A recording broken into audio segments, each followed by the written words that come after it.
এখানে আমি অফলাইনে লম্বালম্বিভাবে আলু কেটেছি, আর এখানে আমি বেগুন, আর আমি এই আলু আর বেগুন দিয়ে খুব দুর্দান্ত একটা সুস্বাদু রেসিপি তৈরি করতে যাচ্ছি।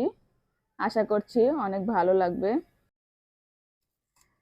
আর আমি এখানে ময়দার ধোকা আগে থেকেই আমি ধুয়ে ভেজে রেখেছিলাম। আর এখানে টমেটো কুচি, আর এখানে হচ্ছে ভেজি সয়া। তো স্টেপ বাই স্টেপ আমি দেখিয়ে দিচ্ছি আমি কিভাবে এই দুর্দান্ত রেসিপিটা রান্না করছি, তাও পেঁয়াজ রসুন ছাড়া। দেখতে থাকো। এখানে আমি জল দিয়েছি, এখন আমি আলুগুলো ধুয়ে নিব। আলুগুলোকে কিন্তু খুব সুন্দর করে ধুয়ে নিতে হবে, যাতে আলুর গায়ে যে ময়লা বালু আছে সেটা না থাকে। আর আমি এখানে বেগুনগুলো দিয়ে দিচ্ছি। আলু এবং বেগুন খুব সুন্দর করে ধুয়ে নিতে হবে। আমি ভালো করে আলুগুলো পরিষ্কার জল দিয়ে ধুয়ে নিয়েছি। এবার আমি তুলে নিব আলুগুলো। তো ধোয়ার একদম কমপ্লিট। বেগুনটা আমি একটা থালায় উঠিয়ে নিয়েছি, আর আলুগুলো এখানে আমি সাজিয়ে নিয়েছি। তো দেখতে থাকো। তোমরা তো বেগুনের অনেক ধরনের রেসিপি খেয়েছো, কিন্তু এই রেসিপিটা একদম কিন্তু অন্যরকম ভাবে তৈরি করতে যাচ্ছি।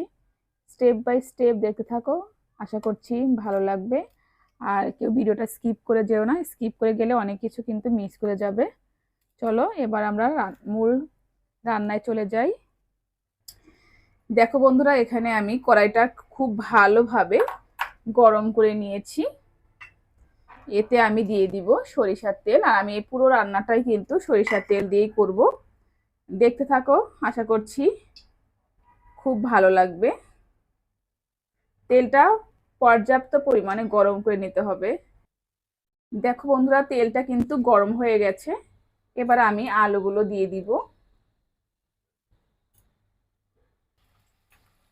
আলুগুলো দেওয়া কিন্তু হয়ে গেছে। আলু খুব সুন্দর করে কিন্তু ভেজে নিতে হবে। আলু দেওয়ার পরেই আমি এখানে লবণ, হালকা একটু লবণ ছড়িয়ে দিব, যাতে আলু ভাজতে ভাজতে লবণ খুব সুন্দর করে আলুর সাথে মিশে যায়। আমি কিন্তু এখানে হলুদ দেইনি, ভালো করে ভেজে নিব। উল্টা পাল্টা করে খুব সুন্দর করে কিন্তু ভেজে নিতে হবে। ভাজতে ভাজতে কিন্তু আলু খুব সুন্দর সিদ্ধ হয়ে যাবে। দেখো বন্ধুরা, একদম কিন্তু আমরা যে ফ্রেঞ্চ ফ্রাই খাই যেমন লাগে তেমনই কিন্তু সুন্দর হয়েছে। আর দেখো একদম কিন্তু সিদ্ধ হয়ে গেছে। এবার আমি তেলটা ঝরিয়ে আমি আলুগুলো তুলে নেব।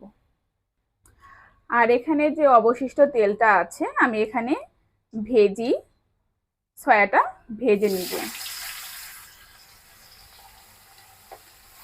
আর এই ভেজি সয়ার ভিডিও কিন্তু অলরেডি আমার ইউটিউব চ্যানেলে দেওয়া আছে, দেখে নিতে পারো তোমরা চাইলে। আমি অফলাইনে একটু লবণ ছড়িয়ে দিয়েছি, এখন হালকা একটু হলুদ ছড়িয়ে দিলাম। এতে করে কিন্তু এই ভেজি সয়াকার কিন্তু ভীষণ ভালো লাগে। তোমরা চাইলে কিন্তু এটা নুডলসের সাথেও খেতে পারো, তাহলে বুঝতে পারবে কতটা মজা। এটা কিন্তু ভালো ডিপ করে ভাজতে হবে, এটা হালকা কিন্তু ভাজা যাবে না, এটা খুব ভালো করে কিন্তু ডিপ করে ভাজতে হবে। তো সম্পূর্ণ ভাজা হয়ে গেলে তারপরে শেয়ার করছি। সম্পূর্ণ ভাজা কিন্তু হয়ে গেছে, দেখো একদম সুন্দর ফ্রাই হয়ে গেছে। এটা আমি তেল ঝরিয়ে তুলে নিব। দেখো বন্ধুরা, আমার যে তেলটা ছিল এই তেলে কিন্তু আমি বেগুনটা অফলাইনে ভাজতে দিয়েছিলাম। আর দেখো মোটামুটি কিন্তু প্রতিটা বেগুনই কিন্তু ব্রাউন কালার করে ভাজা হয়ে গেছে। এখানে আমি কিন্তু কোনো লবণ বা হলুদ কোনো কিছুই কিন্তু দেইনি, কারণ হচ্ছে এই বেগুনগুলো রান্না করার সময় ভেঙে যাবে, এই জন্যই আসলে দেওয়া হয়নি। তো এবার আমি বেগুনগুলো উঠিয়ে নিব। অনেকেই আছে বেগুন খেতে পছন্দ করে, আবার অনেকে আছে বেগুন খেতে পছন্দ করে না। কিন্তু যারা বেগুন খেতে পছন্দ করে না তারা যদি এভাবে রান্না করে তারাও কিন্তু বেগুনে খুব বড্ড ফ্যান হয়ে যাবে। এবার আমি আস্তে আস্তে এটা উঠিয়ে নিব। এই তেল আছে, এখানে আমি শুকনো মরিচ দিলাম, আর এখানে দিয়ে দিব আমি পাঁচফোড়ন। একটু ব্রাউন কালার হতে হতে যখন একটু ব্রাউন কালার হয়ে যাবে তখন আমি এখানে দিয়ে দিব হিং। হিং দেওয়ার পরে আমি এখানে দিয়ে দিব টমেটো। এখানে আমি টমেটো এবং কাঁচামরিচ দিয়ে দিয়েছি। আর এখন আমি দিয়ে দিব পরিমাণ মতো লবণ।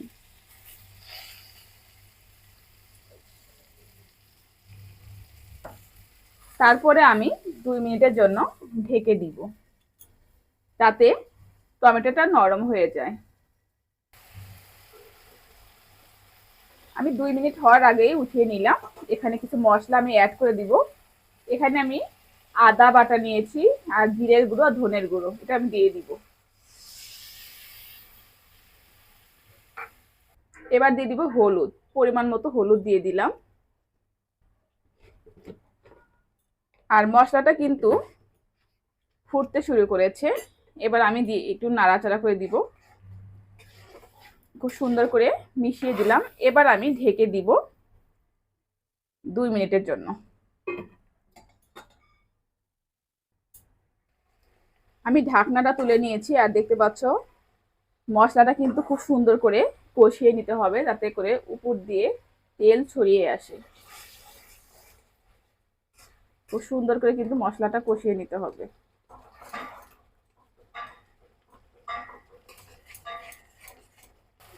দেখো বন্ধুরা, মশলা কিন্তু খুব ভালো করে কষানো হচ্ছে, আর উপর দিয়ে কিন্তু দেখো তেলটা কিন্তু উপর দিয়ে ছাড়তে হচ্ছে।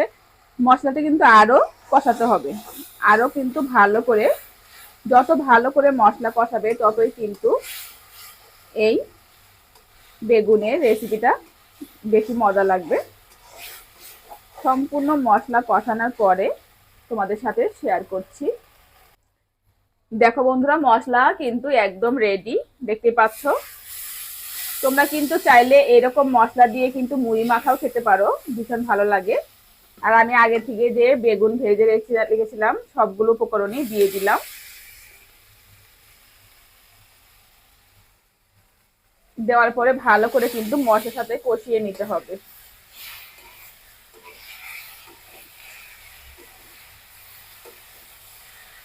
যেহেতু এখানে সবকিছু ভাজা, সেহেতু কিন্তু মশলার সাথে কষালে কিন্তু হয়ে যাবে। এখানে আমি জল দিয়ে দিচ্ছি। এখানে আমি জল দিয়ে দিলাম একটু বেশি করে, কারণ এখানে মশলার সাথে এটা কষানো হবে। আর এখানে যে আমি ধোকা দেখেছিলাম সেগুলো এখন দিয়ে দিব। এখন বলক ওঠার পর দেখাচ্ছি। দেখো বন্ধুরা, এখানে বলক চলে এসেছে। এখানে আমি দিয়ে দিব অল্প একটু সাম্বার মশলা, আর এখানে আমি দিয়ে দিব একটু গরম মশলা। দেওয়ার পরে এখন খুব সুন্দর করে মিশিয়ে নিব।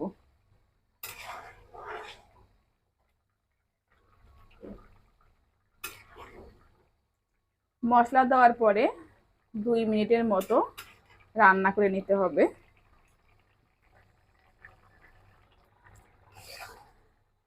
রান্না একদম কমপ্লিট হয়ে গেছে। এবার আমি একটা পাত্রে ঢেলে নিব।